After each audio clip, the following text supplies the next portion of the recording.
एक जंगल में बंदरों का बड़ा झुंड था। उस जंगल में खाने पीने की कोई कमी नहीं थी, इसलिए सारे बंदर संतुष्ट होकर के वहाँ पे रहते थे आराम से।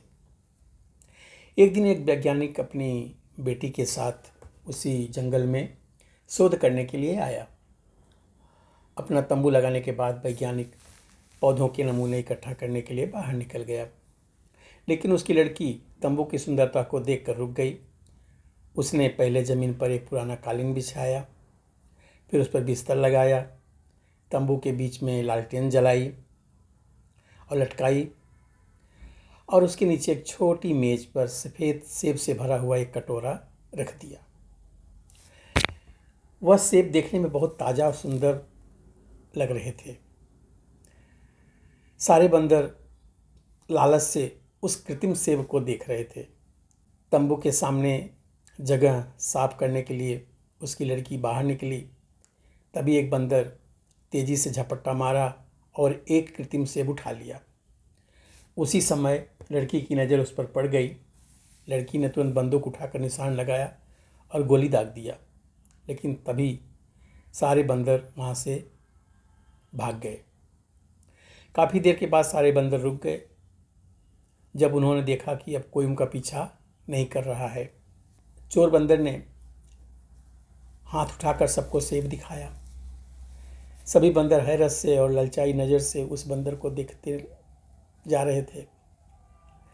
उसे कितना अच्छा सेब मिला है। सभी इस कृत्रिम सेब को हाथ लगाने की कोशिश करने लगे।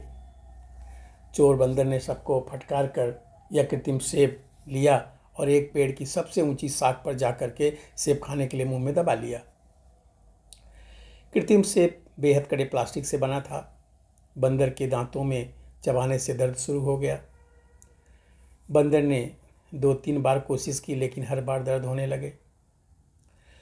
उस दिन चोर बंदर ने पेड़ की उसी शाख पर भूखा रहकर गुजारा।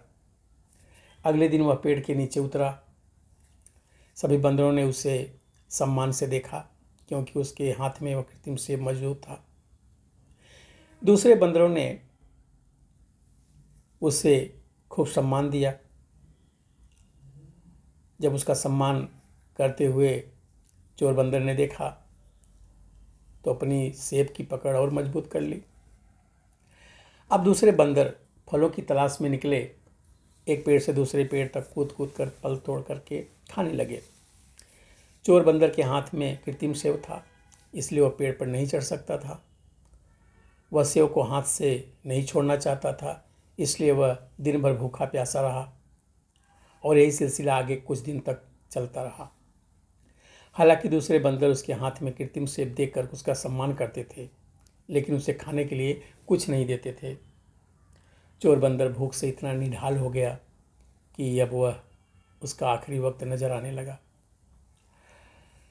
उसने एक बार फिर सेब खाने की कोशिश की, लेकिन इस बार नतीजा अलग नहीं था। उसके दांत इस बार भी दर्द कर रहे थे। चोर बंदर की आंखों के सामने पेड़ों से लटका हुआ फल दिखाई दे रहा था, लेकिन इतनी हिम्मत नहीं थी कि वह इन पेड़ों पर चढ़ सके। धीरे धीरे उसकी आंखें हमेशा के लिए बंद हो गई। जैसे ही उसकी जान निकली, कृत्रिम सेब पर पकड़ ढीली होने से उसके हाथ से बाहर लुढ़क गया। शाम को बाकी बंदर मरे बंदर के पास आए। कुछ आंसू बहाए, कुछ उसके शरीर को पत्तों से ढक दिया। जब वे सब कर रहे थे, तब एक और बंदर को वह कृत्रिम सेब मिला और उसने अपना हाथ ऊंचा करके सभी बंदरों को सेब दिखाना शुरू किया। दुनिया की मिसाल इस प्लास्टिक के सेब की तरह ही है।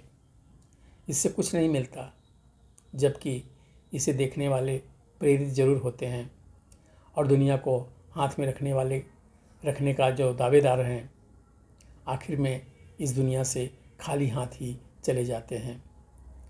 कोई और आकर उनकी दुनिया पर कब्जा कर लेता है।